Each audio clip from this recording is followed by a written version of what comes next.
join us for the Internationale. Oh, no, I'm sorry, the Intergalactic.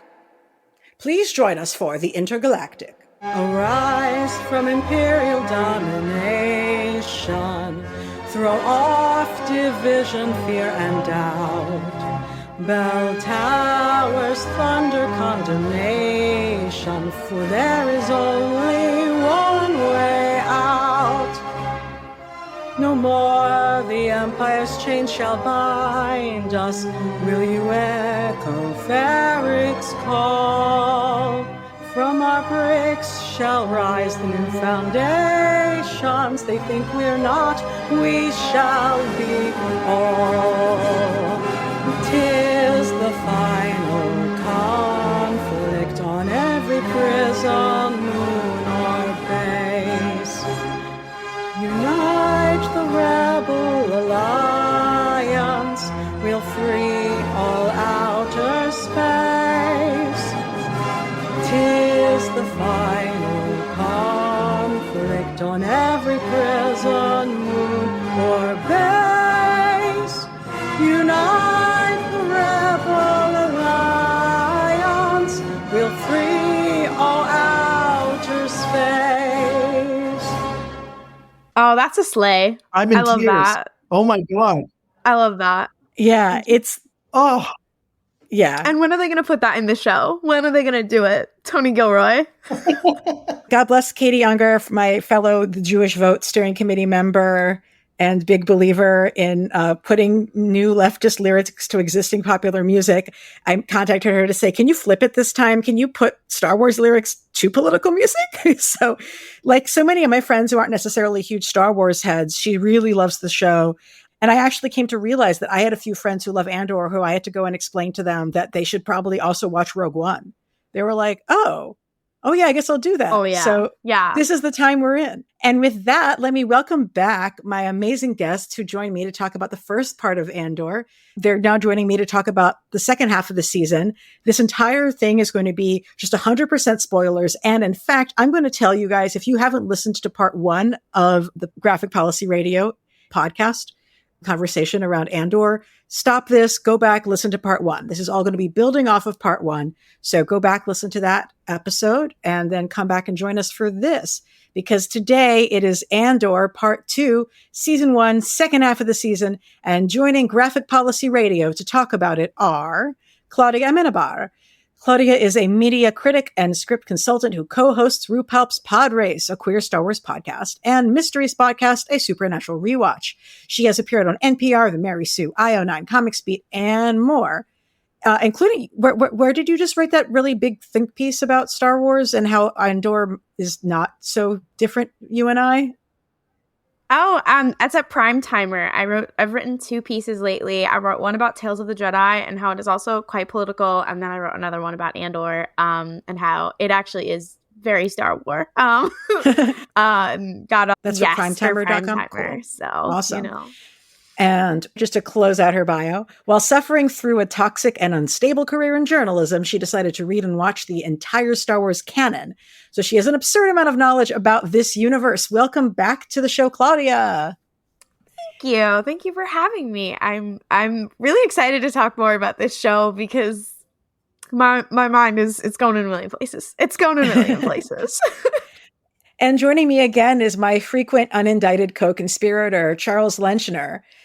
He is a guest with a history of rebellions and resistance, maybe not from a galaxy far away, but raised in Israel where he resisted the occupation and even spent some time in prison for refusing to be a soldier. Since then, he's been part of several major movements, including anti-corporate globalization, fights, stopping the Iraq War, Occupy Wall Street, and the historic rise of Bernie Sanders and democratic socialism. Welcome back, Charles. hello. I'm really excited to be back with you both to talk about this. I kind of began to rewatch the second half of the season in preparation. One of the things that really hit me is how good of a job this show does with its last week on or previously on. There are definitely some people who we brought back in our very final episode. For example, the local business owner who's kidnapped and tortured, who I mean, we needed to have that touch base with him to be like, oh, right, this is who he is. This is who his son is. I think the show did a good job helping us out, make sure we weren't missing any of the richness and quality that it's built over the course of the season. I like when a TV show, like, especially like a really long running one, will have a previously on that is like very tailored. And you're like, oh, I think I know what's going to happen based on what you've chosen in this situation here. So I was impressed at how I could tell who people were, despite the fact that they're all wearing the same uniform. Oh, man. Yeah, no. And rewatching the Prison Break today, I was struck by, while I mean, look, these are Star Wars names, and I'm really good at names, but I am not good at Star Wars names. I do remember they gave each of the dudes kind of their own thing. And you were like, oh, this is the guy who was the first one to throw a wrench. And this was the guy who was the first one to jump into the water. You kind of get some of the individuality of the people, which I think is kind of beautiful. Oh, yeah. So, let's start by talking about the prison planet stuff. You know, I was reading an interview with Tony Gilroy where he expressed concern that, like, literally, he was like, one of the things I was worried about when making this was that some of the ideas for the prison planet that haven't been put into practice IRL might get put to practice IRL because I put them in this. No, yes. literally, Yeah. It's the Ready Player One thing when like they do this with all sci-fi where like they'll put something and then later some idiot like Elon Musk will be like, "What if we did that for real?" You're like, literally, the whole book was about how you shouldn't do that. Oh God, I'm scared. Charles, do you want to go into a definition of Foucault's panopticon explanation because that's of immediate bearing to this conversation? So in the good old days, when the powers that be wanted to control someone, then they would enact violence on them in public, and this was a good lesson for all concerned. But as the civilization progressed, we found more efficient ways to get people to conform, and the panopticon is sort of the ultimate in that. It's a prison where you are always visible to the central location, but you don't know if the central location is looking at you or not. So in that way, everyone has the feeling of being observed all the time, and then they have to restrict their behavior to not get punished. Whereas the number of people doing observing can be very low, allowing for highly efficient control. And the design of the panopticon, which comes from a reformer's idea of what a good prison might look like, is hundreds of years old and resembled the kind of slave camps, prison camps that they were using in the show. I just have to say, shout out to, I was making fun of Star Wars names, but Kino, right? Kino means film. As played by the excellent Andy Serkis, he's a prisoner who believes that by following the rules and becoming an enforcer, he will become free. And so he's operating as the camera, as the eye, monitoring everyone. And it isn't until Andor shows up to be like, no one is listening, that kind of grasp begins to break and change. So what a performance and what a Star Wars name for that. Kino Loy is so interesting because like the whole way that Cassian gets to him is Cassian, again, is showing that Cassian is going to be a really good spy. Like he realizes what makes Kino tick. And he's like, oh, this is the guy that I need to change his mind. Everyone will follow him. Mm-hmm. And he realizes what makes him tick. And what makes him tick is like, this is his coping mechanism. His coping mechanism is, keep your nose to the grindstone. We're going to get out. And he's like, if I show him that his coping mechanism doesn't work, then he'll break. And that's why he keeps like hammering home on it. And he's like, nobody's listening. That's the other thing that changes his mind is finding out that last piece of information that they're not getting out, that they're being lied to, because like he had one thing to look forward to. And it's very interesting because in the rebellion, they have these things called rebel intelligence, usually a spy who is like at the center of a cell or something. They are called a fulcrum. It's very similar to the code name that the Empire gives to Luthen, which is Axis. And it's like literally Kino he is the fulcrum in this situation of, kind of the tipping point. I just thought that was interesting and cool. Anyway, Shout out to Star Wars Rebels once again. Well, I really loved how when it breaks through to him, Cassian understands that Kino is the voice that needs to be on the loudspeaker. And I love how it also shows the reveal, like earlier on, even how like the voice that you hear, that's the voice, the omniscient voice, is just a regular guy going through voice distortion. The episodes really do build towards that. Like you can see from the beginning of the time that Cassian lands on the prison planet, he's constantly looking to see the ways in which the prison is not as powerful as it establishes itself to be. Like he notices, and you can see him noticing right off the bat, that they're understaffed. Like you even can see them complaining about not having enough staff from the episode where he lands. But anyway, so like Cassian understands that Kino needs to be the one on the loudspeaker. He pushes Kino to give the speech that Kino needs to give. And when one of the things that's kind of beautiful is like Kino sort of begins by, he's talking about like, we're going to have to fight. There's one way out. And he says specifically, if you see someone struggling or confused, help them and move them along with us, basically. And I just thought that was a really beautiful, powerful. And yeah, he says, if you see someone who is lost or confused, help them. I mean, I'm sure plenty of people got trampled on the way out, but to have people try to aspire to not do that is a value. I think it really spoke to like the kind of the central ethos of the show of like that all of these things have to happen through community. It's not just like Cassian's actual neighborhood and community, whatever. It's like, you know, the same thing in the prison. It doesn't matter what's happening. It has to happen through a community effort. And like about caring about each other. And we see that like with the heist, we don't really care about each other. It's very like whatever. That it's like, well, we have to kind of give a shit. Obviously, you know, they're effective, but half of them do die. The half of them die. They have an information leak. It's like it doesn't go well. But then we see the things that do succeed in some way, you know, have to do with like some form of community care. And I was like, oh, I'm really glad that that's clear through the whole thing. Also, really interesting that we're showing that with all men, because this is a men's prison, to show like, you know, between the various characters in the prison of like all men who are showing love and care for each other. Yeah, it was touching. And especially because the whole place is set up to be as impersonal and dehumanizing as humanly possible. And like by turning prisoners into the enforcers, right? That is itself so dehumanizing. And then the whole structure of everything is completely gamified, where each team is fighting against each other and each group is policing each other, competing against each other. Amazon warehouseification. The way that they're built, they're building the prison to prevent people from having any solidarity with each other.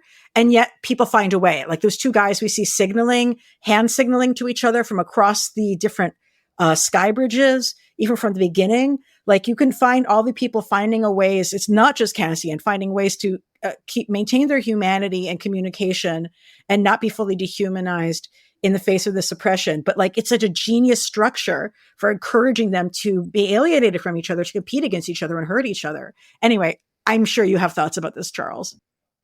Well, I thought you gave a great summary. It is, but it's common. It's what you find. All prisons are permeable, is the bottom line. Do you feel like the realization that people were not getting out of there alive, like, is itself enough to push people to take greater risks? It was clearly a tipping point, but I think that what mattered wasn't the language that was used. It was the fact that someone took over the microphone. We have to remember the words that are very inspiring make for excellent television, but it was the control over the microphone that made any of that possible. And that was the key point, that suddenly there's a plan and people think they might be able to win. That's what would spur people to action. Did you notice that they did not shoot the last two guys in the control room? Yeah, that was weird. I would have definitely shot them.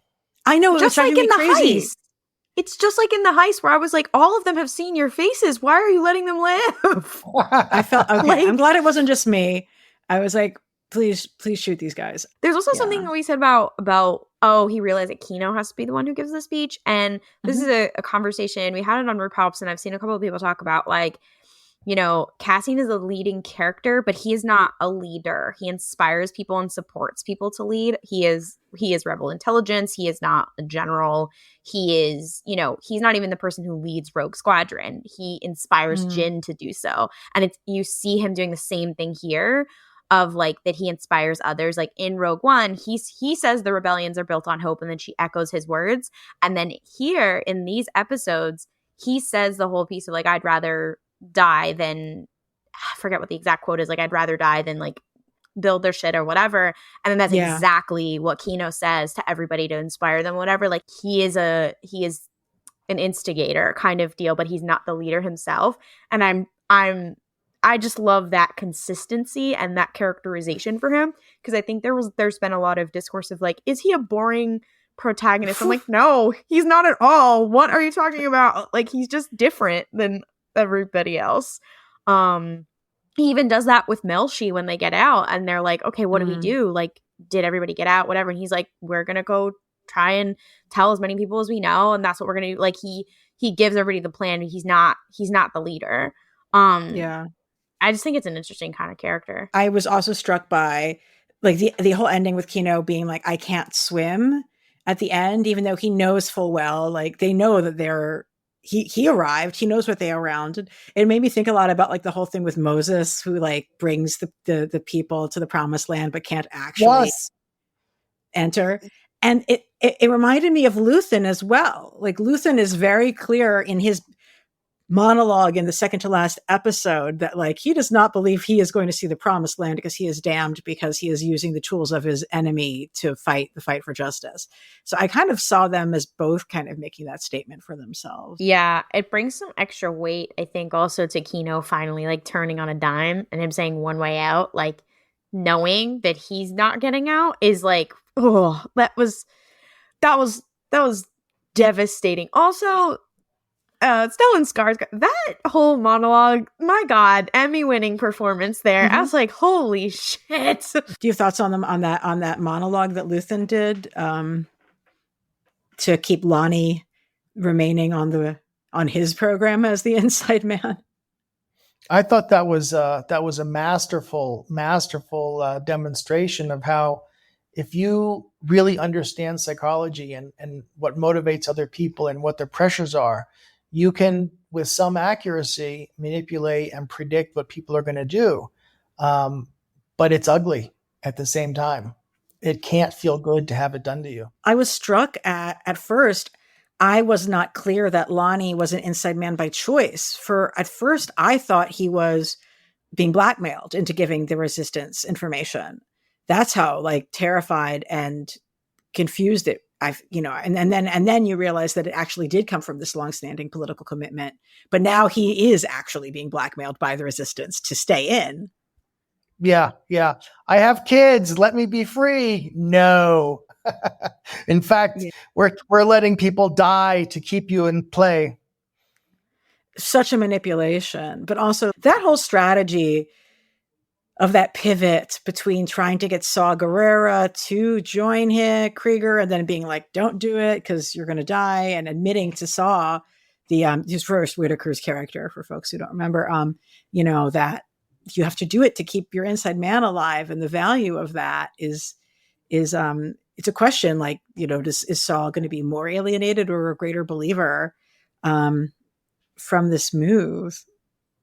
Well, we know that he eventually becomes more alienated, which is ironic because usually they depict Saw as the guy who's making those more difficult, more violent, decisions, and he's pissed in this thing that like, you're making me make this decision about somebody. He's like, right, why are you pushing this on me?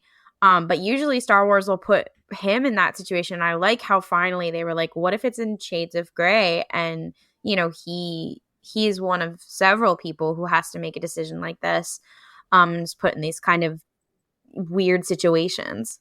I noted two things about Saw Gerrera when I was watching, which was that one, they specifically talk about him having specifically an anarchist belief system, whereas a lot of the other rebel cells, like it's not necessarily clear what their ideology is. And then he also is the guy who's like, he's got more non-human members. He's got some of the only non-humans, that we really see doing much of anything in this. Is sort of it's just interesting. He does play that radical fringe very well.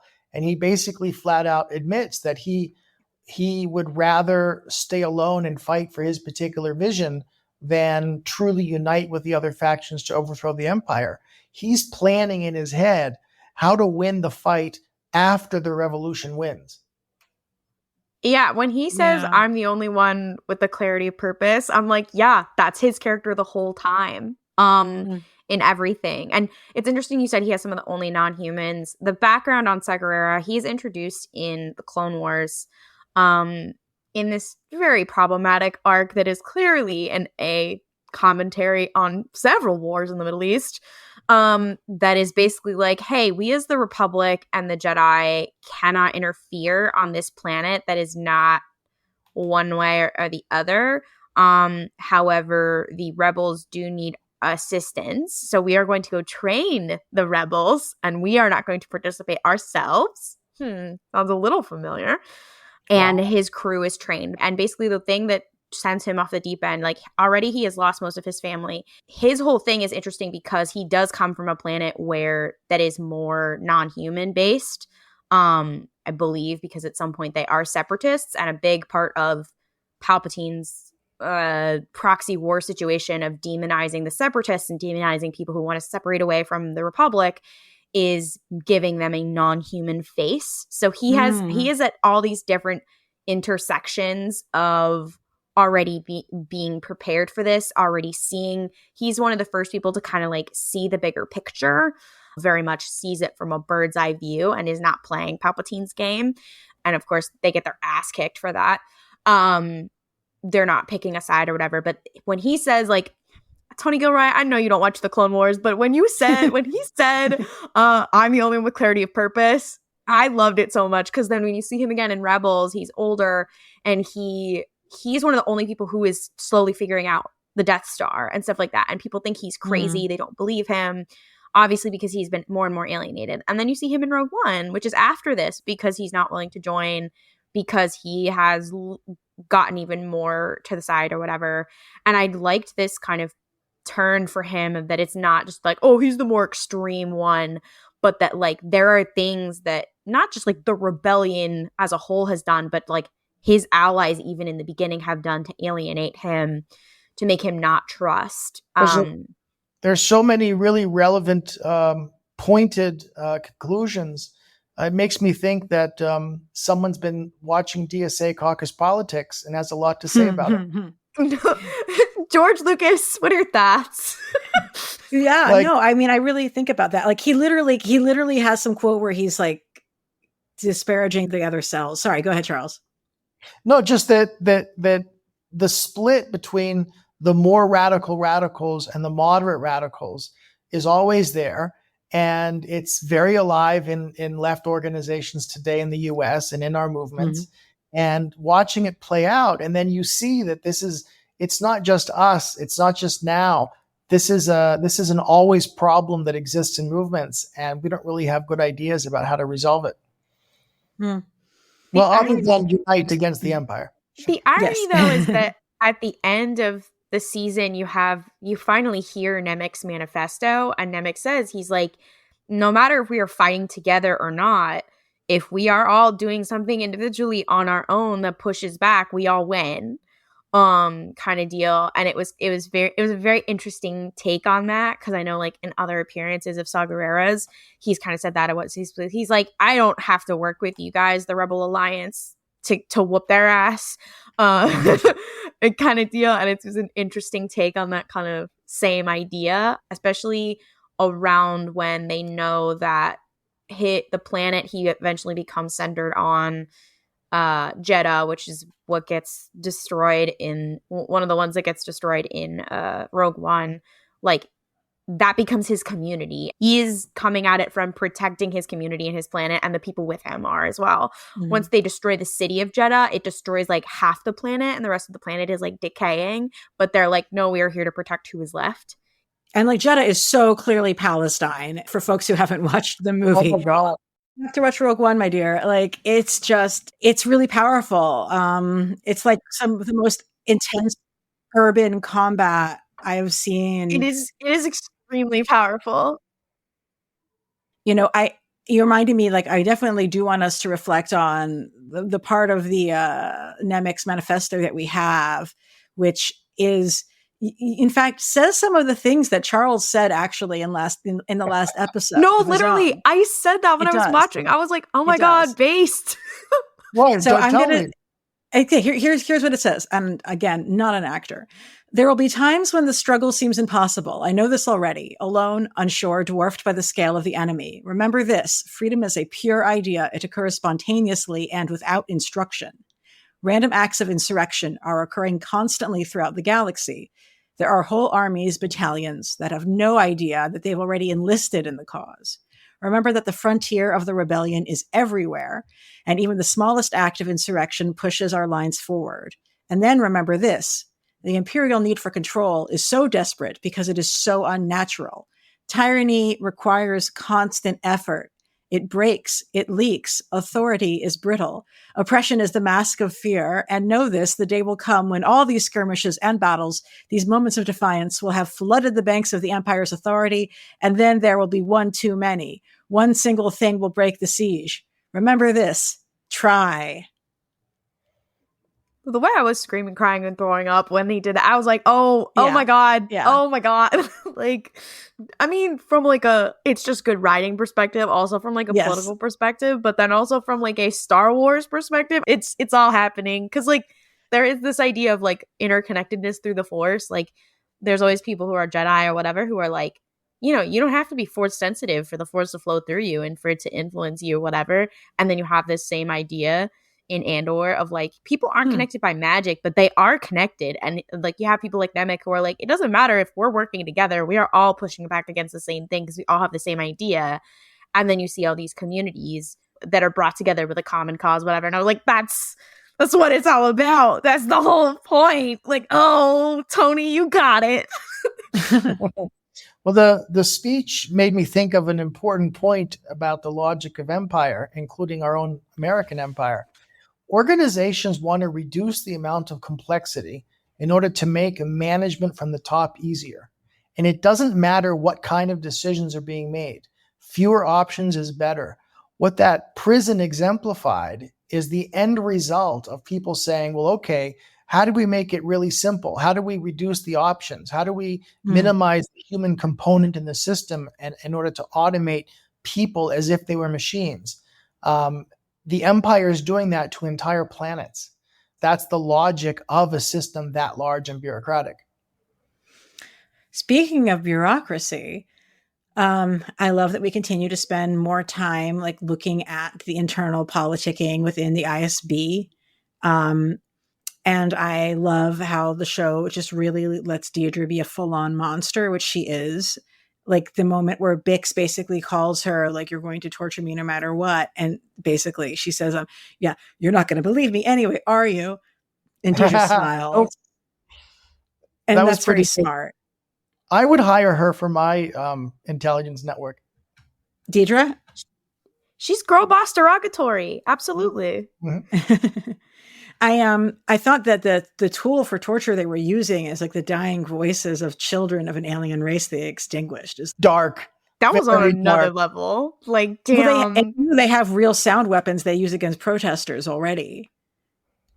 Like the LAPD has used them is tried to use them and stuff like that. I'm sure the NYPD has, but or the heavy metal music that they would use on detainees in Guantanamo. But they have like an LRAD like unit that they like made specifically to incapacitate protesters by making really deafening noises. Like, this is real.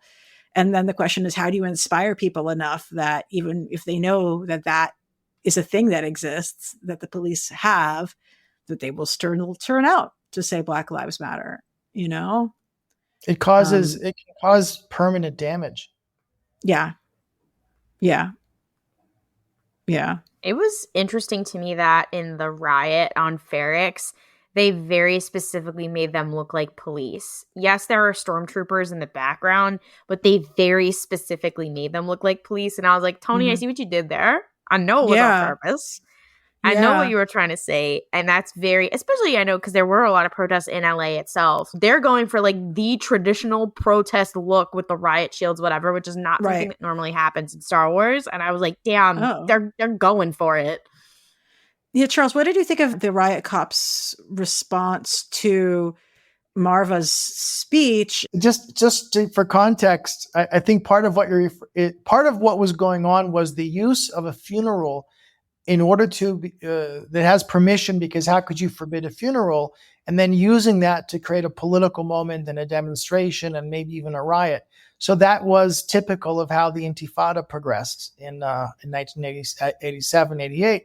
The Israelis would kill a protester, and then there'd be a funeral in the town of the protester, and then that would turn into a big demonstration again. And that was something that fueled a lot of the unrest that made it ungovernable by Israel for a substantial amount of time. I believe Tony Gilroy said that was a direct inspiration. Yeah. Makes perfect sense.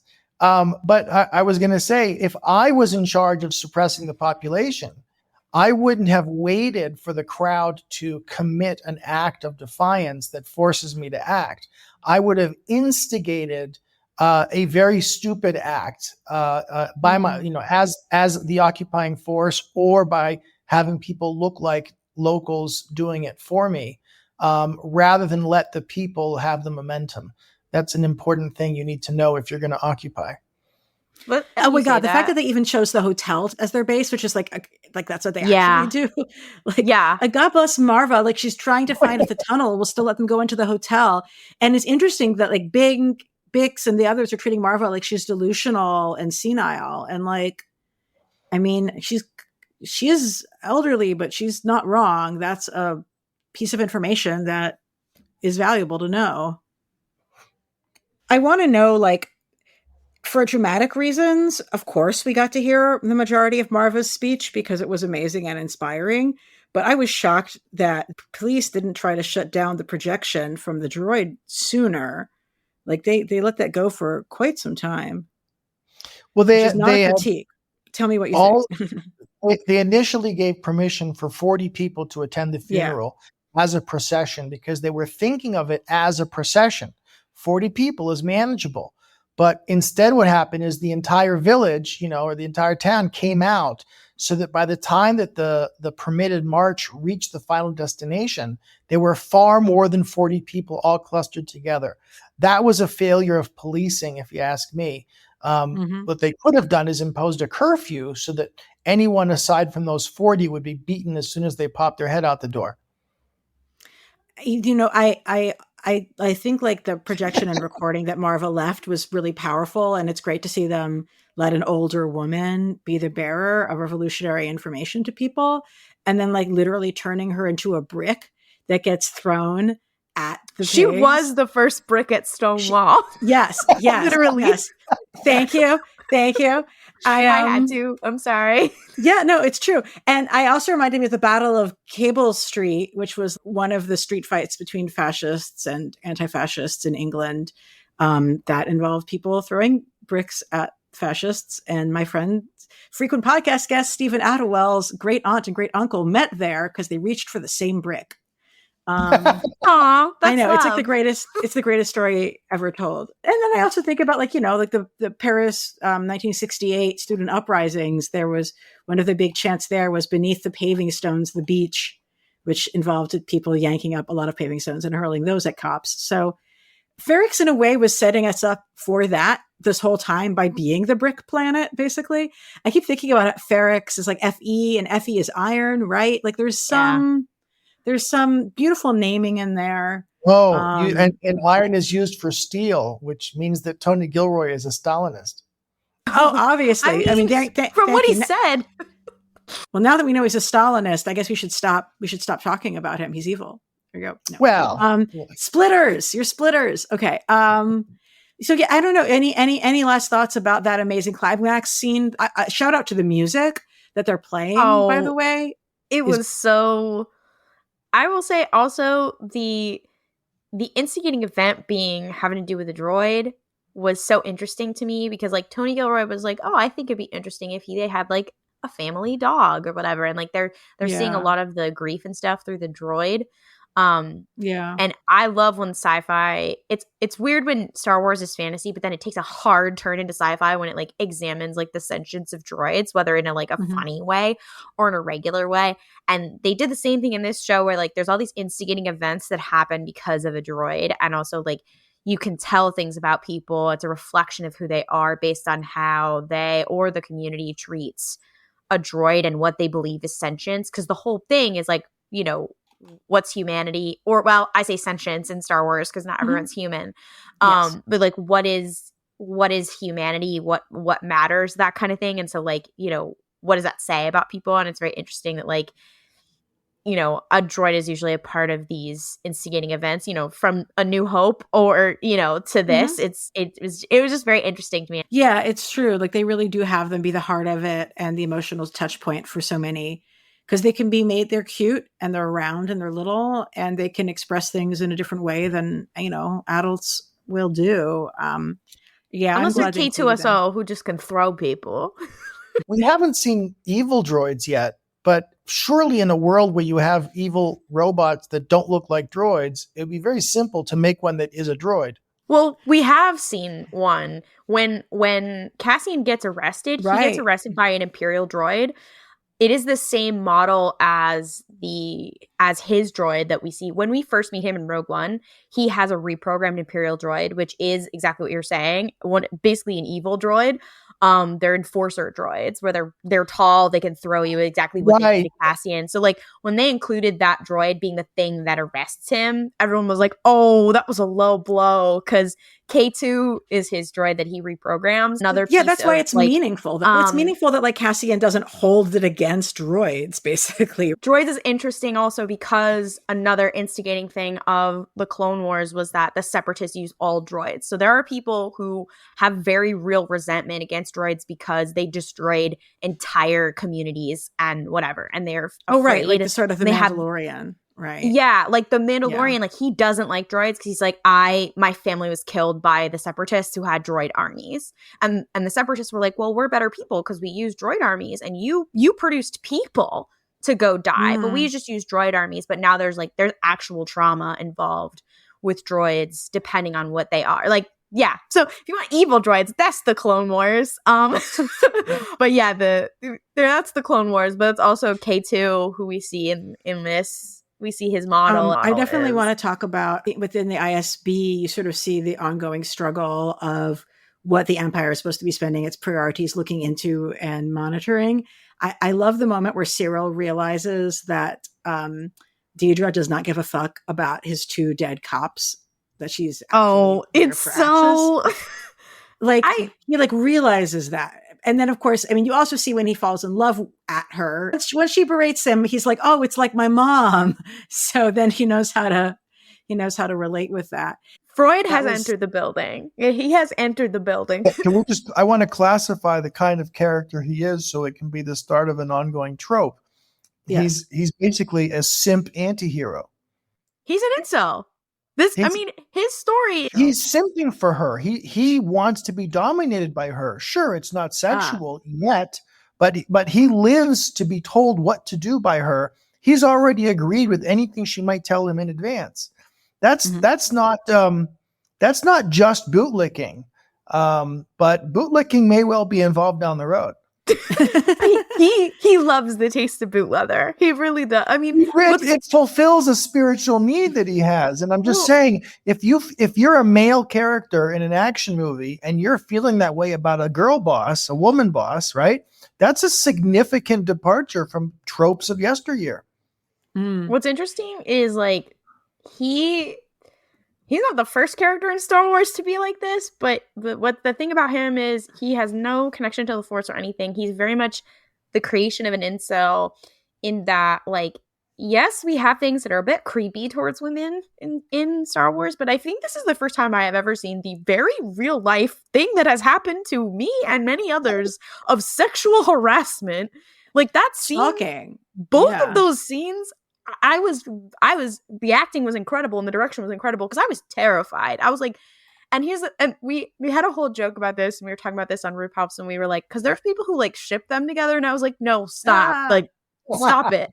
I mean, Tony Gilroy was asked about this and he was like, I mean, no, gross. And people were like, yeah, you know, they're like, is she a fascist? I was like, does she deserve to get her head bashed in with a brick? Yes. Does she deserve to be sexually harassed? No. That's the difference. Right. I hear you. That is a difference. It's like, well, she fucking tortured Bix, but the sexual harassment part, like, it's so interesting though, because in the end, she's getting dragged under by the mob. The only person who cares enough about her as an individual to pull her out, like, because she would have been fucking trampled to death / should have been. The only person who cares enough to pull her out is her stalker. Right.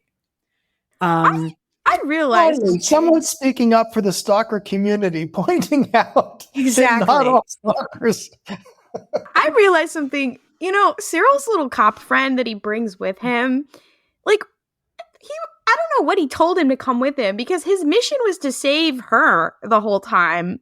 Because I don't think he was there to, like, I don't know what he was thinking he was going to be doing, but, like, he convinced this man to come with him just on his weird little stalking quest. Like, what's going on with that other man? I gotta know. Yeah. The other guy is very much a particular kind of police archetype. I shout out to Overinvested podcast, who pointed out the ways in which the divisions between the different kinds of police in Andor kind of evoke a lot of stuff from the Terry Pratchett Discworld books, actually.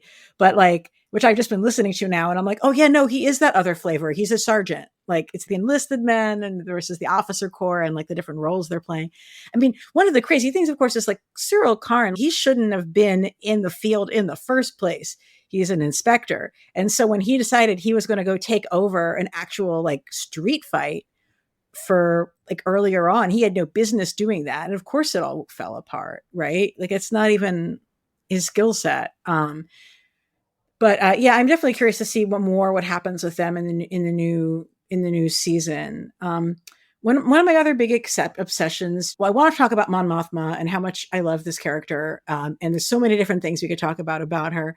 I want to pivot first a little bit to talking about her relationship with Val, her niece, her very very posh her cousin, niece, her cousin, her cousin Val. I don't even know. They might be actually cousins. I don't know. Yeah, they're cousins. Okay. But yeah, I feel like we see this moment, which I'm sure, like Charles will probably recognize, where Cinta, is reminding, I should say, Val, that, like, look, the rebellion comes first.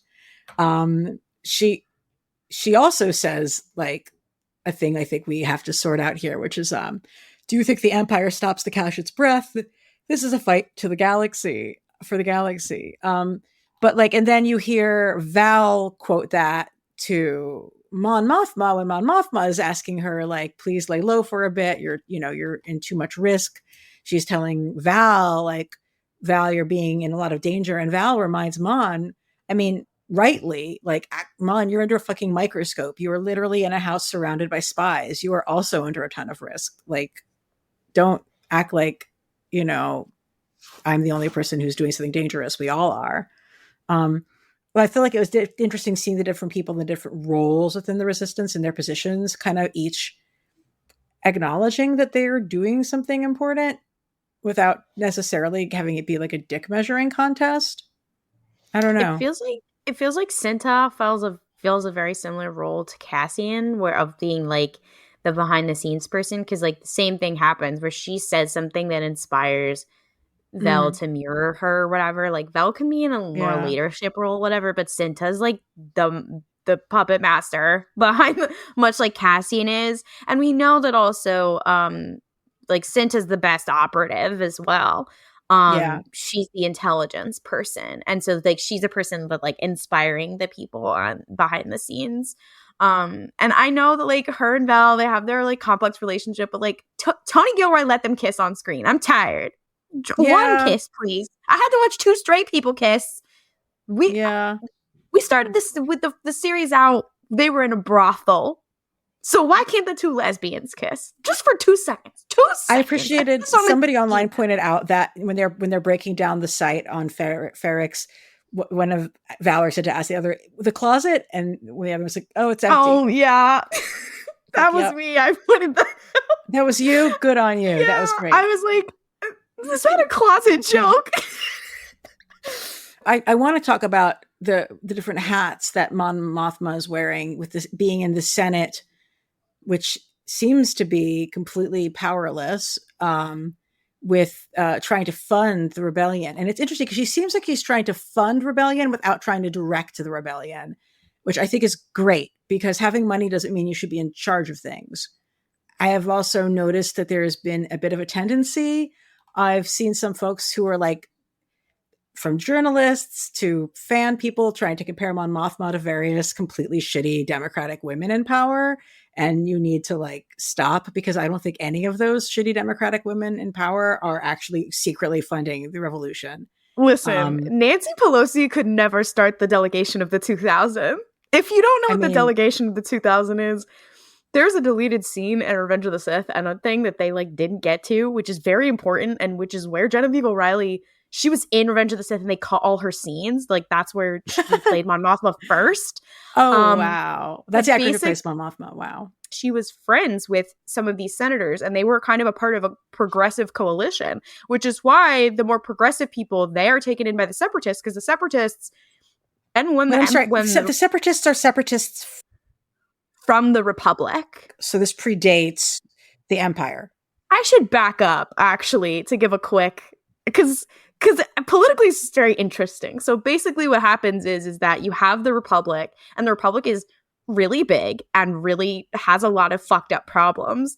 So Palpatine does various machinations to kind of push the buttons of the problems that are already there because yes, he is a Sith Lord, but he's a politician first.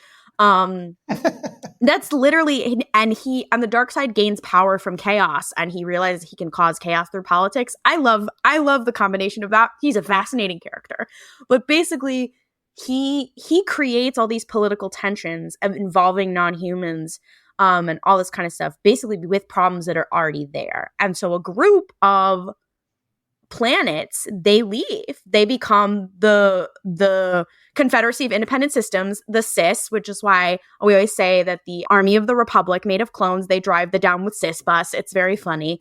They create the Confederacy of Independent Systems. They're called the Separatists there, and they have the droid armies. And while the Clone Wars like ravages the galaxy, and that's why the Empire is like, oh, well, we're better. We're bringing peace and order and whatever. A lot of people agree with them because they're like, yeah, well, the Republic was kind of fucked up. So you have all these senators who agreed with each other, but then some of them left and some of them didn't. And you have some senators like Padme and like Padme. The three are Padme, Bail Organa, and Mon Mothma, and then one other guy, he gets killed in the Clone Wars. R.I.P. in peace. Who basically are like, well, we don't agree with starting an all-out fucking war. We should have a diplomatic solution to this, but nobody's listening to us. Nobody's listening to us because Palpatine is doing everything behind the scenes to make sure that the war keeps happening. But they're like, we shouldn't. Is Putin? No, he literally. If Emperor Palpatine is Putin, or who Putin bases his personality off of, then the separatists are like tankies. They claim to be very much against the centralization of power, but they inadvertently reinforce it by adopting such, wacky ideas, such as Russia was justified to invade Ukraine. Palpatine was very much based on the Bush administration in this very specific era. But what you're saying is a better explanation. It could be mapped onto a lot of things. But basically, you have this group of senators who were like, hey, like, this war is kind of fucked up and we're not getting anywhere. And, like, clearly something's off. And that's Padme, Mon Mothma, and Bail Organa. Bail Organa being Princess Leia's adoptive father from Alderaan. That is why Alderaan is targeted first, because the Empire does eventually figure out Alderaan is being used as a cover. So basically, these three senators and the senators who ally with them, the delegation of 2000, I believe that it's called. Someone's going to at me that I'm wrong about some of this. At the end of the Clone Wars, when they're like, okay, we're the Empire now, and they're like, hey, I know that we spent like a whole war fighting against separating away, but I fear they may have had some points, and now we have become an empire, and things are very dire, and we need to move in silence. But basically, they form a coalition that starts the coalition that is the Rebel Alliance. So when people compare Mon Mothma to like Nancy Pelosi or something, I'm like, she would never have the balls for that. Like they're the people who start the damn thing. Like Alderaan and Chandrila are very wealthy. They are very well armed, even though they are both peaceful planets, basically because they are resource rich, they are peaceful, they are self-sustaining, and they are core worlds. like they're very much like, we don't, the Empire can't do as much to us, but we're gonna play nice because behind the scenes we're gonna do stuff like arm rebels. It's very cool also because like I think we talked about this last time, but like Bail Organa and his wife, like they pretend that there's like a cheating scandal or Bail Organa is having an affair with Mon Mothma to cover up the fact that they're funding rebels. I love but it. that's why I'm always like, don't slander Mon Mothma like that because she has been with the shits since before the Clone Wars. And I love that she's like I literally got to watch in real time people realize that Mon Mothma was deliberately staging it to look like her husband was embezzling or wasting family money. Like they didn't understand that she did that on purpose as a cover. Like I understand that like people don't like a certain kind of rich white lady, but like you should like watch what's on the screen is all I'm telling people. Watch what's on the screen. Don't project. Because that was the entire point of her putting the blame on her asshole husband, trying to explain why that money was gone. Is now she could blame her husband rather than it's the fact that it's being used to fund the rebels. Wait, he didn't embezzle? No. She purposely, instead of having to go through that fucking loan shark guy, she realized if she she does go through him. She does, but she's also using this as an additional cover-up. I don't know. Well, I didn't think it was clear if she did it or not. She introduces him. She introduces his son to her daughter per his request. Yeah, and I think she feels kind of gross about it. So she's like, "What if I did something different so I don't have to go further with this?" But no, she does that. She did the thing he asked her to. Yeah. Which, lucky for her daughter is probably okay with because her daughter is like in this wacky religious throwback cult as her daughter's teenage rebellion is being a religious extremist. So her daughter is probably fine with this. That's why Mon Mothma is not the worst mom in the world, is her daughter is totally up for this bullshit. But no, she goes along with it. But as an added layer of protection, she makes it look like the missing money is because her husband is wasting it at gambling parlors. And she stages that in front of her chauffeur, who's a spy, because everybody in her household is a spy, so that he goes and reports it right back to the Empire to see, oh, well, this is what's actually going on. Her husband's just wasting money. As soon as she was like, oh, can you can we have some privacy, whatever? And I was like, I know exactly what's going to happen. Oh, she's about to girl boss. Okay. Because like she knows that she's being spied on. Like, I think, I don't know. I feel like viewers are making like Mon Mothma is smarter than you. Like, like to your viewer. I mean, she also represents a kind of person that we don't have enough of, which is not an ally, but an accomplice. She's an accomplice. And who is a person who is like not only putting her own personal safety and money and whatever on the line, but who like shows what it is to like use your privilege and your station for others. And like, yes, we see Luthen doing that, whatever. Like Luthen, her, Vel, they all are like, we made a promise to do that. And what they're showing is like what it is to be an accomplice, like what that takes and like the shit you have to do. Sorry, Charles, you were going to ask something? No. Oh, okay. I will say I don't want any cameos except for Bail Organa because he also does shit like this. And I would also love to see him in the show because I don't think for a show that stars a Latino and has one other Latino character, Bix, there are not enough Latinos. And I think the whole like, oh, white woman thing, I think it would be very different if we had another character. He does the same thing, but he's right. Jimmy Smits. He is not a white woman. What does that mean? Because like, yeah. Hold on. Could you enlighten me about how race functions in Star Wars? Oh, well, how do we map this? So race in Star Wars is interesting because for humans, it doesn't really mean anything. However, because, from a meta perspective, it does mean a lot. And that's where they often go really wrong in Star Wars. They've been doing this thing lately where they're like, we want to add diversity. We're going to add diversity to the Empire. And you're like, girl, I don't think that's we didn't ask for that. Yeah. They don't do it as much in this show, but they do it a lot. They have at least like there's a character, her name is Ray Sloan, and she eventually starts the First Order, which is like the neo-Nazis bringing back the Empire. And you're like, and why did you have a Black woman found the neo-Nazis? Quickly. I need you to speak quickly.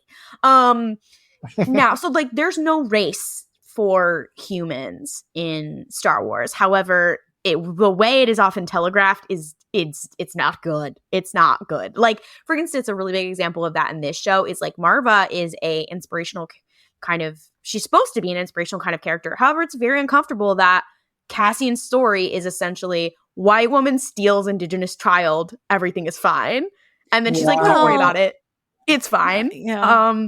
And like in universe, it is a little different. It's more of like ethnicity and like xenophobia. Like there's like, if you are from like a backwater planet or like an outer rim planet, there's more like xenophobia. Anything that's more like racism is toward like an alien race. There is xenophobia towards humans, but it's not obviously skin color based. It's often actually with accents. And so, but it does, the way that it comes across in a meta perspective sometimes will add elements to it, like kind of this Mon Mothma situation that were not meant and that like complicated. Like Mon Mothma's story is supposed to be very specifically about what it means to be an accomplice on that side, but instead people are seeing it as the white woman liberal, and you're like, that's not what they're trying to telegraph here. But because we are not kind of reckoned with how race comes across in a meta way in Star Wars, it happens constantly. Yeah, it's, you know, I call it the Tarkin problem, because one of my favorite fun facts about Star Wars is that in a fun little short story that is partially satirical, but because this is Star Wars, it is also canonical, we do find out that Tarkin is gay. He is. God. Why? We don't. You know, in A New Hope, the guy who's like blew up Alderaan, he's like, sorry, Princess Leia. Yes. Yes. Yeah, he has the cheekbones, whatever. He's canonically gay. It is a really well written and really funny story. But I started a whole joke about this where I was like, yeah, like Star Wars will not have a gay person, but they'll make a fascist gay. And that's kind of the thing of like this whole like problem of like what does race mean? What does identity mean? And all these things. Also, again, a pitch for my favorite book, Thrawn 2017, because they're like, what if we took the autistic character, but what if we talked about xenophobia in this book from two different ways? You can't get me talking on this. It's a very interesting topic, but it's also like, I need Star Wars to think about these things sometimes, because when they cast certain things as like, I mean, Cassian's father, that's another thing. Like, there is an episode where the treatment of Black characters in this show, as well as the rest of Star Wars, is questionable. Like Cassian's father, his adoptive father, Clem, they show that, you know, he was killed by the Empire, but like, did they have to show him being lynched in the street? No, they did not. Because like, that has a very different meaning to the audience. But if the meaning to the audience is the Empire is bad and police brutality has happened, sure. But then police brutality happening to a Black man, that is it. You know, that is inadvertently going to come across differently to an audience. And specifically the imagery of literal lynching. I was like, whoa, okay. I don't think the white people making this show thought about this one real quick. Anyway, a manifesto on race blind versus race conscious casting. But, you know. Yes. Well, a bit of an issue. I do think one of the things the show does well, though, when you look around the ISB table and there's one woman and there's one Black person, you're like, yes, like, because that's accurate in the sense that there are those special circumstances where they let you get in there among the fascists, but you're never going to actually be in charge. And I love how they the actor who plays the guy, he basically played Maester Quiver, the evil Maester in Game of Thrones. He's fabulous in this. But like, that's exactly the amount I want. I want there to be like, it's great that I love that Deidre's character is a woman. I think that's important. I like that there's only one of her. And so you have this moment of being like, oh my God, like they're all ganging up on her. I actually had first noticed that she had a different kind of accent than the others, but regardless. But then it's like, no, she's still fucking torturing people. The Black officer, Blevin, if she's having the jurisdictional dispute over, he's the only Black high leading person. Like that's kind of the right balance. It's never going to be the person who's absolutely in charge, because that's just like, because these are fascists. Do you know what I mean? But Yeah. they'll let you act like you're going to have power. They'll let you get somewhat up there, and then they're just going to, Yeah. push you off the cliff. That's all. I forget if it was from you, Klaudia, but someone made like a recruitment poster for the ISB that used the same language as CIA adverts. Oh, that was yeah, someone made that poster, and then I went to the CIA website and pulled up what the CIA website had, and it was literally exactly the same. Yeah. I was like, oh, this is like down to like what the buildings look like outside. I was like, and the pictures of like, look at diverse people being happy at the CIA. I was like, It's a oh, good rebuttal to the latest Wakanda. Wait, did you watch absolutely. it, Charles? I did, but I watched it in Spanish, so I don't know that I understand. Well, Folks should go listen to the episode that I posted about it on the podcast, Graphic Policy Radio, Wakanda episode. Just my shout out is that the CIA does nothing good or successful the entire movie. God bless Ryan Coogler for making that happen. Like the white people's security state doesn't do. There's one person who's sympathetic, but like he's not successful at helping or doing anything useful, and everybody else is just bad. God bless.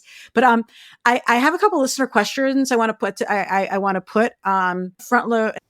Are there any concrete takeaways useful for fighting fascism in our own galaxy from the season thus far? I think my favorite one was the thing that Nemec said of like you have to do something, like something small or whatever, because like the baby leftists on twitter.com are like, oh, I must join the revolution, and like what Nemec is saying there is like, no, you just have to do something like small, like do something in your community, do something that like there are things that are little pieces of resistance that matter. I'm actually thinking of like there was an episode of Tales of the Jedi, and I talked about this a little bit like in the last episode where I was like, it was interesting how belief in the Force becomes a political statement. People either protecting Jedi or believing in the Force or whatever, like small little things. But like I think the biggest thing is like, there's that piece of like, if you were a marginalized person, like just your existence and your happiness is also like some form of resistance, but also just like, especially like with community or whatever, is like do things amongst your community and try, like just do something. You do not have to start the glorious revolution for it to be. Well, I mean, I think he's saying that you were part of it by doing something. Yeah. And like that's a big, obviously that is not a new idea. The ethos of Occupy was just do the thing. There was no central registry. There was no one to give you permission. You just had to do the thing, and then you're part of the movement. Mm-hmm. That's a good parallel. Do you want to expand on responding to that question, Charles? Just that the show did a great job of showing the decision-making and courage of all kinds of folks. Remember those two aliens who decided to help the prisoners escape, help Cass escape? At first you think they're going to turn them in for money, but it turns out that they're good little comrades. But we see regular people engaging in resistance all over the place, as if the culture, the air itself is breathing resistance. And I think sometimes radicals in the US conflate the campaigns they're working on with that other thing that we see in the show. And it's good to not do that. Conflate how? Like imagining I'm pretending that I'm now in Occupy, imagining that what we were doing there was changing the country and getting everyone to, share food and sleep on tents together. There was a utopian current that didn't want to see Occupy as a political tool. They wanted to see Occupy as ushering in the new millennium. And you can't really do that in this country. It's interesting you mentioned the aliens or whatever, because I did not expect a Star Wars TV show to address the issues of what do prisons do to the communities around them. I was like, oh, all right, we're going there, because that's a big thing. That's right. In the US especially, of like where prisons are placed, obviously for voting reasons and all this kind of stuff. And it was very interesting. Like, and, some people were like, oh, that was our little moment of camp as well. With weird little puppets and like gross stuff and whatever in a Star Wars, obviously. But I think that was very, I thought that was very interesting. I was like, between that and also obviously a discussion of the prison industrial complex, whatever, but like between that and also discussions of like what makes an incel and sexual harassment, I was like, wow, they're going there in Star Wars. That's what the show does. I mean, heck, this is the show in which the season ends with some of the heroes planning on killing the main hero, incidentally for his own good, but still. Like, that's what the revolutionaries were doing on Ferrix. They were like waiting to find Cassian so they could shoot him so that he wouldn't spill information to the Empire. Like, you know, not maliciously killing him, right? But killing him nonetheless. Like, that is a bold proposition. Actually, I think I remember you saying, Charles, you didn't like the finale. I remember you saying this. It felt maybe not as good as some of the other episodes, but I don't have a major critique of the finale thought out. Oh, okay. Then I'm not going to hold you to it. I just wasn't sure if you did. Just to emphasize that as we talk about the different kinds of resistance, what a great job the show has done at exemplifying all the dilemmas of both empire and resistance and humanizing it in a deep way. So no matter what part of the political spectrum you are in the US, you know, pro-fascist or anti-fascist, you can find parts of what you're up to reflected in this show in a great way. That's true. They let Cyril say, "Can one ever be too aggressive in preserving order?" And everybody's like nods and says, "Yes, I know." Like, yeah, like you could watch that and decide that actually is the value that you stand by. And then they invade Iraq. Yes. Yeah. Another listener question. I think this is from Gon Golan. Hello, Gon.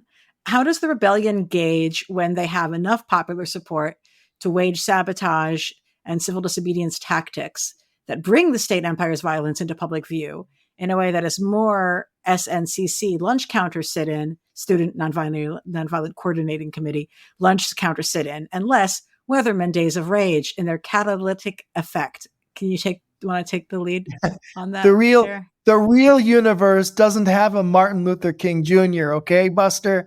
Ain't no Satyagraha soul force changing people's hearts and minds in the empire. This is all about tactics and strategy with weaponry. I mean, I think Gon is asking like the real question. And I mean, Luthen is saying, now, we're doing it now. Even if we are the weatherman, we're doing it now, you know? I'm sorry, I haven't even mentioned it yet, but like so much of the pivotal conversation and action in this season is around the public order resentencing directive. Like that's what the imprisoned people who are on Narkina 5 with Cassian, they're asking him about. Like they're hearing that like their sentences have been increased because all of their crimes have been labeled as being insurrection against the empire. And that's why they're getting sentenced for longer and longer sentences. And Cassian, because he's not viewing himself as being politicized in that point, is like, I don't know what that is. I haven't been watching the news. I've never heard of this. And the prisoners are all like, oh, why haven't you been watching Space CNN? And he's a rebel hero. I know. Like, how have you not even heard of this? You don't know. But like it is impacting all of their lives. Like you see it. It's why Mon Mothma suddenly has to be more careful with her money and how she's using it. It's why the prisoners' terms are allegedly getting extended. Like the public order resentencing directive, like, you know, is a response that the Empire has to Aldhani. But of course, the Empire would have done that for something else if it hadn't been Aldhani. That's the thing, right? Like they can just do this when they want to. Wait, you're telling me that the extension of prison terms was a direct response to a payroll heist? Yeah. Yeah. Whoa. Yeah. I'm glad I'm on this show to find out what I missed. Yeah. Well, that they basically enact the Patriot Act. It's like a combination of like mandatory minimum sentencing laws and the Patriot Act. And this is like a classic thing that Palpatine does because he's like, all right, well, I don't have to do anything too crazy. What if I just, you know, did something in a legislative way that kind of shook the table? And that's why he knows what he's motherfucking doing and succeeds so often, because he'll do something like this that just throws a wrench into everything. What's interesting, though, is it's very similar to like what happens post Death Star. When they blow up the first Death Star, the political ramifications in the rest of the galaxy are they're crazy, because the Empire snaps back in a big way. You obviously have a lot of people who, like, if they had, there were thousands to millions of people who worked on the Death Star. So you have people who were like related to them who got killed, who become extremely radicalized and become fascists. But the rebellion, basically, they got chased into hiding after that. And they're like, we know that the Empire is going to be hot on our ass for the next while. I have to like find and build a new base. And by the time we see Hoth or whatever, but they're basically, we have to seize on this political moment because people have realized for the first time, like, the Empire can get its ass kicked, and the Empire scrambles because they're like, what are we going to do in response? Of course, in response, they're like, what if we built another one? It doesn't go so well. They really don't know how to respond in this case, and that's why, like, the rebellion is like, we need to take advantage of this politically, and I think it's very interesting. One of my favorite short stories, they have these books, they're called From a Certain Point of View. They did it for the first 2 movies, where they're like, what if we did every scene in the movies but from someone else in the scene's point of view, written by all these famous authors. And there's one story, which of course appealed to me because I used to work in journalism, about a journalist. The media is it's basically China, like right now, where it's very, very censored on the HoloNet. That's the internet, basically, the news, whatever. The media is very censored, and people who work in journalism who want to not just say the party line, some of them defect and they start making propaganda films for the rebellion.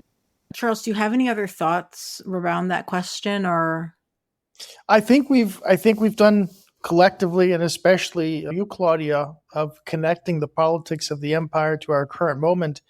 I wonder if this isn't going to end up similar to other pieces of pop culture, from Harry Potter to the Hunger Games, where there's a kind of mainstream acceptance of the rebel as an important figure, as someone to emulate. It doesn't seem to have much impact on politics in our world. It's interesting you mentioned the Hunger Games, because I remember specifically Hunger Games Catching Fire coming out, I believe, right at the beginning of some of the Black Lives Matter protests. I'm getting years wrong, but I want to say it was near Trayvon Martin. And like, there's a whole issue with how race was depicted, even though it is supposed to be the United States in the Hunger Games, in the movies, whatever. But there were certain districts who were clearly more Black, and how that came across, whatever. It came at a very specific political moment, especially in American politics. And to this day, people who like grew up with those books will be like, I remember, and we're like, not to say that like a piece of media should be the only thing that radicalizes you, but there were a lot of people who like came into a consciousness very young, being like, I remember these books being quite radical for me reading them, and then seeing the movies, which even toned it down a little bit, but then seeing like all the marketing and all the craziness around it that was basically like, it missed the point. They were the capital kind of deal. And like, people to this day, now they are adults, being like, I'm a little older than some of these people, but like, who now are adults, who are like, that was something that had a very deep impact on me, and how I saw these kind of things, and in a very different way from like the kind of black and white thinking of like Harry Potter or something like that. But also J.K. Rowling, her practice is bad, but yeah, specifically with the Hunger Games, I think that came at it had a different long-term impact than I think other things. I think with Andor, it's going to be very interesting that you bring up that long-term impact, because it is a part of Star Wars. You have like the original Star Wars that is a commentary on like Vietnam, and that had a specific impact on like that generation of people, but then it had a very different impact on people who watched it later, like me. I'll be very interested to know what that means. I made a funny little tweet where I was like, if you say shit about people who like destroy things in protests, and then you thought Andor was a good show, shut the fuck up. Because, it'll be very interesting to see if people connect those dots. And I don't really know either way. So I think it matters for people's self-concept of who they relate to and connect to and identify with in any given story, actually. So I do think that those stories were significant. They're just not like the determiner of cultural outcome. But you hear people all the time. I mean, like literally, it's one of the theses of the show is like I always hearing like, straight guys being like, the X-Men is what made me understand the realities for like marginalized people and like organizing in solidarity with them. And I'm like, obviously it's a flawed metaphor in so many ways, but when it comes to kids, like it does the job. So, all of these things like around, Rogue One, which was what this movie was based on, came out right when Trump came to power. And literally right after the 2016 election. It was crazy. Yeah, no, I cried in in the movie theater twice because I was all like, am I going to have to die blowing up the Death Star?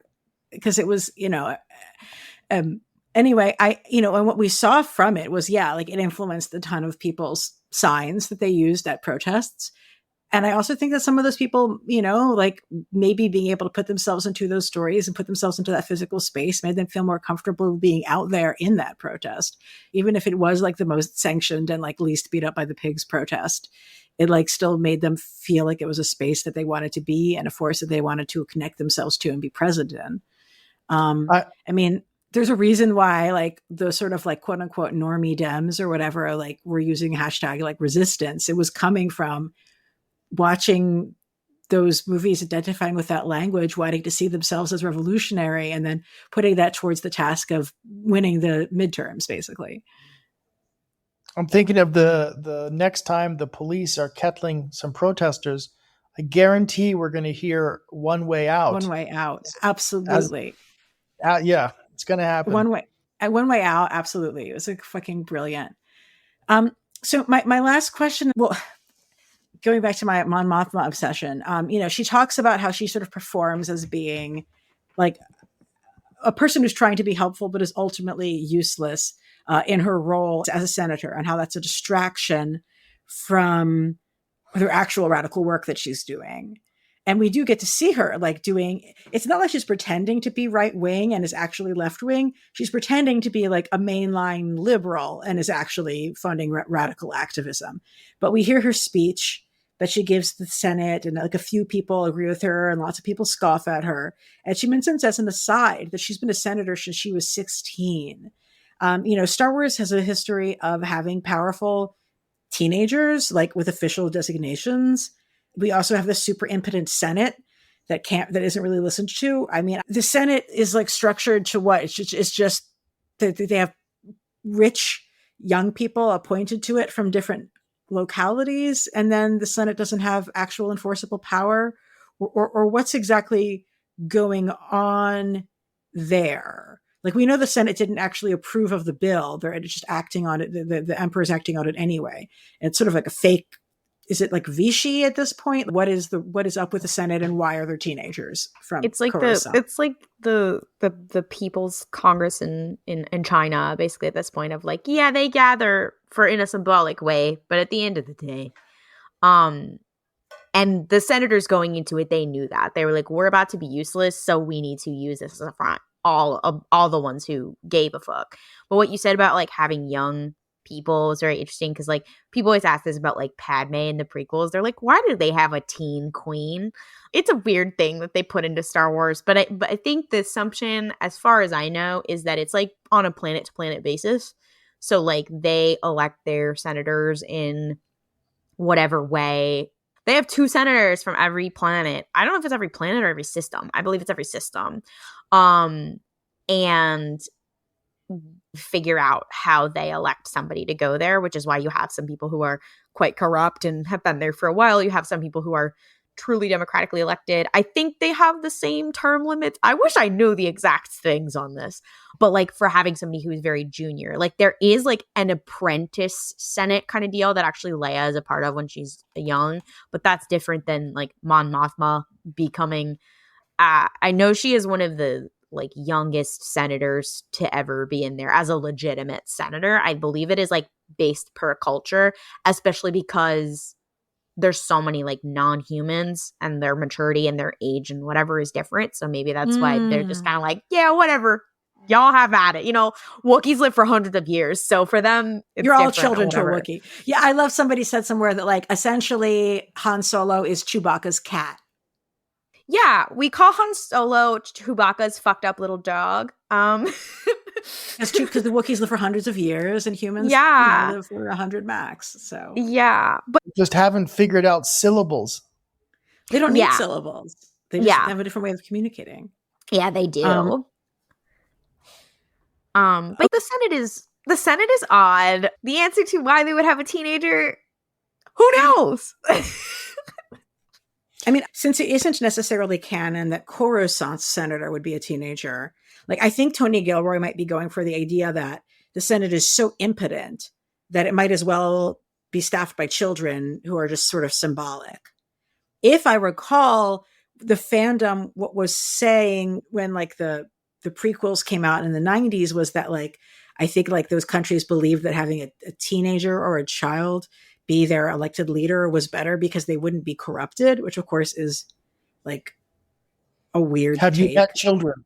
I know. Yeah. Also, I have no idea if Coruscant itself has a senator. It's like DC. I don't even know if they have a vote. I gotta look that one up. You've just started a campaign. No representation without taxation for Coruscant. Absolutely. Coruscant gets a vote. I'm on board. Yeah. Here's another question about that system, though. It sounds like they have a system like the American Senate, meaning highly undemocratic. Absolutely. What about multi-solar system districts where one alien equals one vote instead of a lopsided one where you could have some system with a few hundred people and they still get 2 senators? Something's up with that. Oh yeah. Mm-hmm. That's a big one. And also like Star Wars, there's a piece of world building that people always criticize of like, you go onto a planet and they're like, this whole planet is jungle. And you're like, okay, but planets have multiple cultures, multiple species, multiple languages, multiple climates, whatever. And in Star Wars, they're like, keep it simple. Keep it simple. Which is fine. And especially they'll have like systems that'll have like a planet and some moons and whatever, and they have different shit going on. But yeah, the 2 senators for everybody thing is are we saying that the galaxy needs a bicameral legislature? Discuss. Yeah, that's exactly right.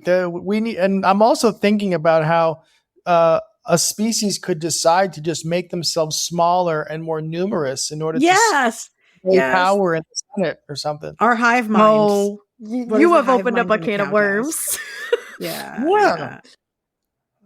I mean, think of how many more people we could sustain on this planet if the average height of a human was 2.5 feet. Well, I want to leave our listeners with some suggestions, of further reading and watching. We definitely saw some visual, like in Cyril Karn's office, relations to like Brazil, the Terry Gilliam film, the THX 1138, which was the original George Lucas film debut. Like everything with the prison was visually inspired by that film. And it's like a shockingly powerful movie still to this day. And Charles, I remember you wanted to shout out Battle of Algiers. It's an amazing movie that sort of reconstructs part of the War of Independence of Algeria against the French. Yeah, definitely. If you have not seen that movie, it's on your list now. It's on HBO, so folks can just watch it. I also thought about Army of Shadows, which is a really great film from this French film from the 60s about the French resistance. Very bleak, but shows how how people end up doing radical revolutionary acts to support their friends, even more so than to support a particular cause, and how that social group kind of becomes the source of the commitment and obligation to one another. It's a film noir, but it's made in the 60s and it's set in France during World War II. I know someone shared with me Don Moynihan's piece on Substack about the empire and the administrative state. And that piece is really good. What else should folks check out? I was like, anything on prison abolition. How many Andor fans can we get to read Mariam Kaba quickly? That's a good question. People should check out a little known ideological current called situationism. Oh boy. I don't know about little known. Among the things, let's just say there's no situationist caucus yet in DSA. good. Maybe some, and I love them, but good. but in the sense that a lot of the action in Andor is someone constructing a situation for a group of people in order to radicalize them, which is the heart of what Situationists were up to, say in Paris in May of '68. So that whole funeral was Marva being a situationist and saying, how can I turn my funeral into a moment that forces people to take a side for real? And then it happens. In the prison, it's forcing a moment by grabbing the microphone and communicating to all the prisoners. It's now or never. You've created the moment, and then action flows automatically. Well, that definitely also is like, hey, folks, read the Invisibles, the Grant Morrison, Phil Jimenez, and some other artists comic series, because that's all just like Situationist, except in the 90s and with it's an amazing series. Yes. Best fucking comics. I don't know, watch Star Wars Rebels, but I say that every time, so it remains true. Read Miriam Kaba and then watch Star Wars Rebels. These are the things we can consider. And then seriously, go watch Rogue One if you haven't. And good God, that post-credit moment of seeing that, what was that incredibly secretive, private, delicate prison manufacturing operation all about was making the fucking focusing array for the Death Star. I just want to say, I predicted it. I said it. I don't know if I said it on here. I don't know if I said it on here or if I said it on Rip Helps, but I said, people were like, oh, what are they making? And I was like, obviously it's like support struts for the Death Star. And everyone was like, I don't know. It could be an AT-AT. I was like, it's got to be the Death Star. It would be poetic cinema because he destroyed the Death Star. Come on, guys. That's what it is. Yeah. I missed that scene because I watched screeners of the episode and I didn't know that there was more. So then this episode came out and I saw people talking about it on Twitter and I had written a whole article and I was like, oh, I missed a very pivotal scene. Shit. That's not fair they did that to you, but yeah. Yeah, I was so mad because I was like, this is prestige television. It's not the Marvel Cinematic Universe. There's no tag on the end, and I was wrong. I was so wrong. Somebody put it in a really good way. They were like, I think it's not that like, oh, he builds the thing that kills him. It's that he gets to destroy the thing that he, was forced to build. Mm-hmm. Yeah. I mean, that's like the purpose of it is to show that, I was really excited to have that be included. The canary blows up the phone line. Oh yeah. We were going to talk about the name. Oh, I forgot about that. So when I was telling my dad about how, even though he doesn't really care for Star Wars, although he did enjoy The Mandalorian, he might want to watch Andor. He kept getting confused and thinking I was saying and/or, as in and/or, and/or what. And I think the name kind of brings the idea of like and/or, like you have choices, I guess, and you could do this or you could do that. Like it's about being pivotal. I don't know. That's my read on the name. I can't believe I didn't clock the Canary thing. I was like, oh, I feel stupid. So yeah, he's from Canary. He is sounding the alarm. He's the canary in the coal mine, as it were. I mean, Star Wars names, every now and then they really do go from being random syllables to feeling very much more significant and meaningful. Either something significant and meaningful, or it's like Tim with 2 M's. There's not really anything in between. Let our listeners know where they can find your work, Klaudia. Well, yeah. So I am one of the co-hosts of RuPaul's Pod Race. We are a queer Star Wars podcast. We have like critical discussions about latest Star Wars media. So we're covering the TV shows, the books, the whatever. Even when we get really deep cut, people say that they very much enjoy listening, even when they don't understand what we're talking about. So no worries there, because then we do spend the other half of the episode playing really stupid games. It's a very fun time. We have a good balance. Mm-hmm. As the oldest person on the podcast, I do come in and I explain the references to people who may not be as thoroughly online under 25 as some of the people I am podcasting with. Mm-hmm. I also have a podcast, the Mystery Spotcast. It's very unserious, which is where my friend and I do force ourselves to rewatch all of Supernatural and explain it to people, why people liked it for so long, even though it's so bad. And the goal is that no one ever watches it. It's especially fun if you have never seen it, because we'll just explain it to you. It's a grand old time. Again, anybody can enjoy. And I am on mostly Twitter and TikTok. I'm still on Twitter because I guess it'll never die. Twitter, TikTok, Instagram, all of that, at Klaudia Says, Kaludia Says, usually talking about everything and anything in media, but obviously quite a lot about Star Wars. And yeah, I wrote a great piece about Andor, and all that kind of stuff. And also our last Andor episode, and I think our next one, we're going to kind of get into our critiques of the show from a representational point of view, which we kind of touched on today. So, because we've talked a lot about, all the things we liked about it. So anyways, that's where you can find me. Yeah, I think it'll be good for people to hear that perspective on Rue Palp's PALP pod race. And Charles, where can we keep up with your work? I'm on Twitter, which I believe will never die. That's correct. At Lenchner. And I will be using it to launch the new DSA caucus for situationists. So please touch base.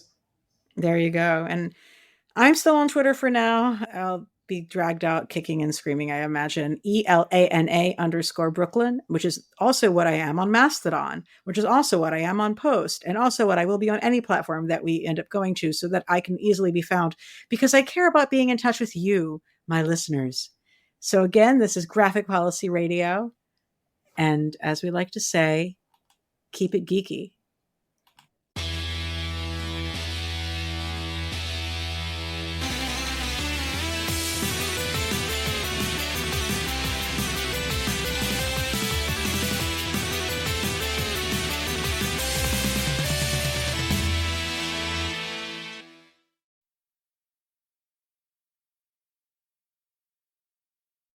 Hey, thanks for watching the previous video from Graphic Policy Television. Just by watching, you help support our site. Thank you so much. Now, if you're watching these videos, you probably care about geeky things like movies, television, comic books, toys, games, video games, you name it. You can go and subscribe right now to our YouTube channel to stay in touch and catch all the new videos, or check out our website at graphicpolicy.com. There's a nice link on this end of the video. But as always, thank you for watching. Keep on rocking and keep it geeky.